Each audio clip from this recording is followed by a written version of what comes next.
This is going to be a little video on how to self-finish the acrylic purse. We've got a tiger canvas and a champagne canvas. So the tiger one is all completed. It includes the finishing edge. We've got fabric on the back. You can see through the purse. So I'm going to run through everything we need to do in order to finish this ourselves and get instant gratification. So I'm going to need the clear purse, a hot glue gun, fabric, templates for the backing, for the canvas, because we're a store and we're doing a workshop. I've created one template for any of the canvases so we know what the stitching area needs to be, and needle and thread. This will be for the non-sewing machine version of finishing. There is an absolutely fantastic video out there from the Nashville Needlepointer on how to use your sewing machine to self-finish this. And if you are skilled at your sewing machine, by all means, jump over there and watch her video. This is for the sewing machine challenged group of us. All right, here we have our Champagne This Way canvas by Vies and Stitch Guide by Stephanie Chase, The Joy of Needlepoint on Instagram. And I am now going to take this and make it into a purse. So, first step is to make sure our dimensions are right. I used my template and everything. Just line this up on here and it is going to fit. Got the little marks from the inner gusset there. So, as I said, Needlepoint in Nashville has a great sewing machine video. This is for those of us who cannot use a sewing machine. So the first thing I need to do is a hint that I saw from Point to Point on her using for her metal cuffs on how to avoid pucker corners. So I'll be cutting wedges, but living in a house with an engineer and measure a million times before you cut, the first thing I'm going to do is take and just fold, fold, fold, open up the purse, and just because you can never over measure, I've got this and it fits right in. It's going to be adorable. I've left a little bit of extra room because we've got the fabric and the foam board. So put that over there. The next thing I want to do is trim this down a little bit. So I have my monster canvas cutting shears. So I start in just enough to trim my edges.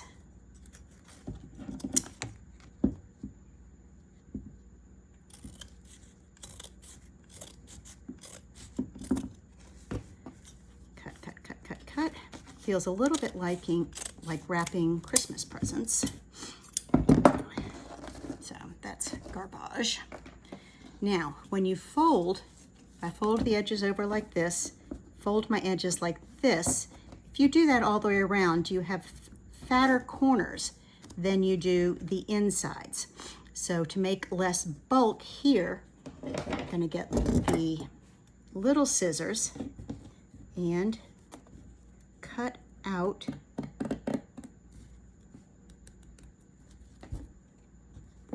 I would use the great big heavy duty ones, but I'm getting pretty close to that edge there. So on each of the four corners, we're going to cut out for the bulk.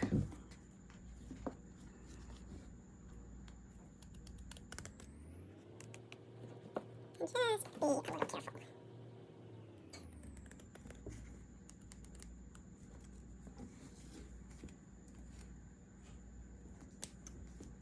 If you've done some decorative stitching and you've got your waist knots out here, just don't cut them. So I'm running down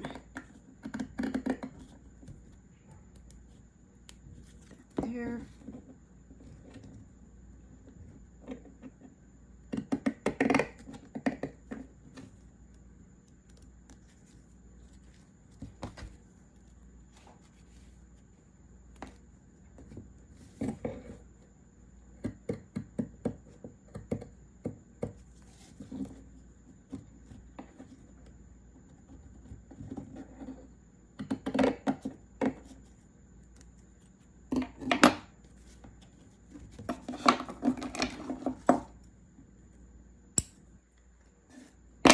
Okay, now I'm going to take my first edge, fold it down, and literally just baste it to the back. Then I'll take that, fold it, baste it, fold it, baste it. If I need to trim in any of the edges, I can do that.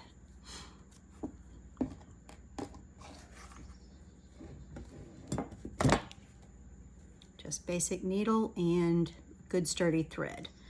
I had ordered some invisible thread, but it is literally evil to work with, so I'm not.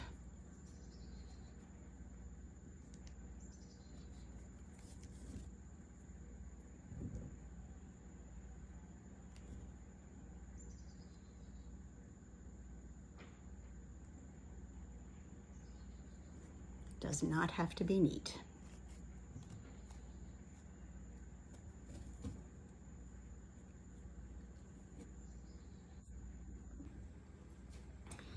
Okay, now I have basted everything down. I have my nice little canvas here. It's not a pretty baste around the base here, but I've kept my edges straight. I've smooshed them as I go around. That's the highly technical term. And then once again, because we're at an engineering table, I'm going to just make sure that he fits in here. And he does, and I've left enough room for the fabric, the foam board, and one little trick, if you end up, it's always easier to end up a little bit too tight, and you can add cording or little beads around the edge if you need extra room. But I think the fabric is going to take up enough room that we are good to go. So, pull him back out. The next thing we're gonna do is set him to the side here. And I've cut some fabric that we will glue down, trim it up, and glue it down to the foam board backing, and then attach all that together, and it will go back in here. So set him aside. I'm gonna kind of do the same thing as far as corners. So I'm gonna trim this down. So this is my foam board. I'm gonna trim my edges down. I'm not gonna sew him together. I am going to use a hot glue gun.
So this will be the inside. This will now be that side. So I now want to attach a little pull tab, which I'm going to actually sew in to give it a little more strength. Get my big scissors. I'm going to pick just a innocuous little section.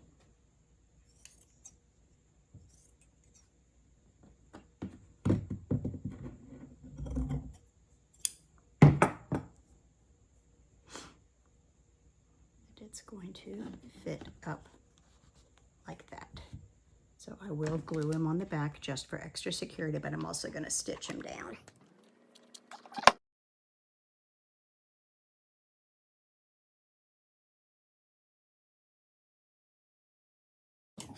Okay.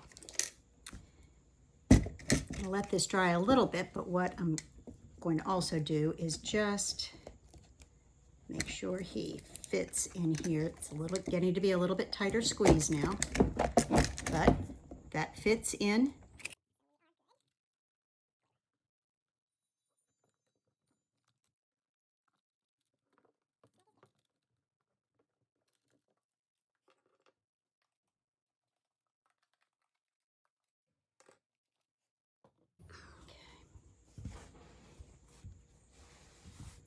So he fits in, he's looking a little tidy there. The next thing we're gonna do is attach our canvas to our backing. And then we'll come back through with a little bit of gold cording just around the edge to give it a slightly finished look, and that will blend in with the cording here. You can double cord or get a fatter cord if you're not feeling snug enough, but I think we're going to be pretty darn snug in here. So, all right, I'm going to let the glue stick for a little bit before we get going any further, and maybe trim it up a little.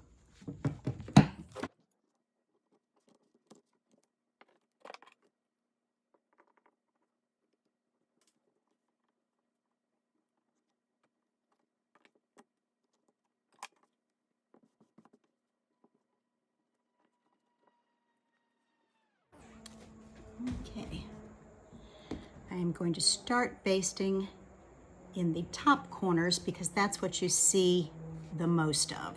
It's at the very top. So here we go. I'm gonna come up through here, hide my tails. Whoops, well, maybe not.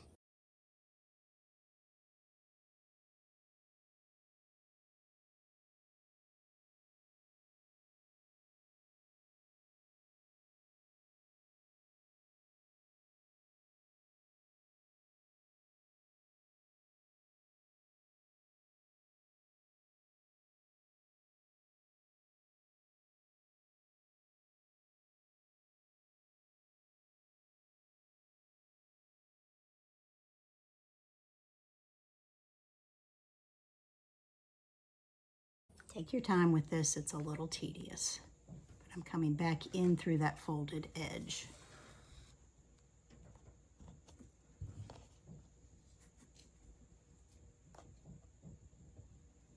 Making the thread as invisible as I can.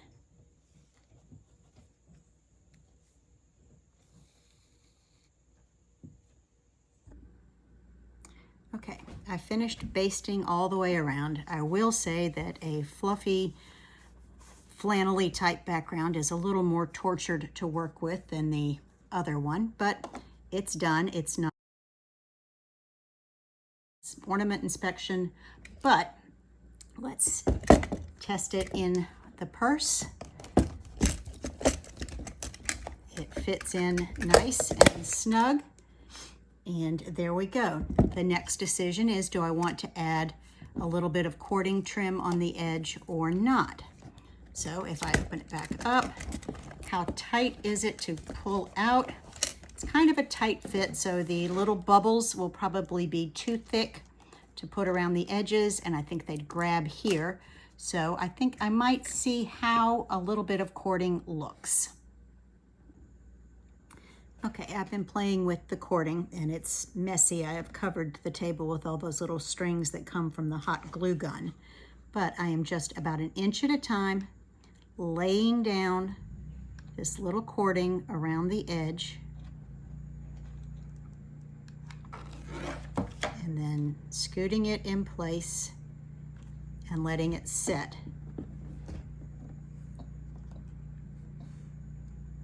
Just covering up some of my little stitch marks from where I was basting the canvas to the fabric behind it.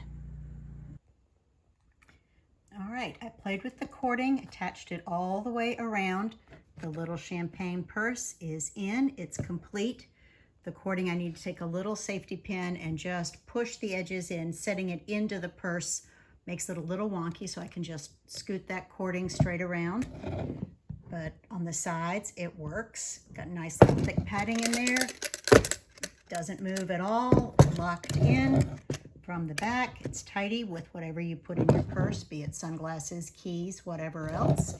And we have a fancy one and the tiger one, and depending on your mood, you could put a canvas on either side and no one really sees what's inside. You know, coming, going, hello, goodbye, beer, champagne. You can change your mood with your purses, but they're all interchangeable. This was so much fun. The entire finishing process took me maybe hour and a half, 2 hours to do the whole thing.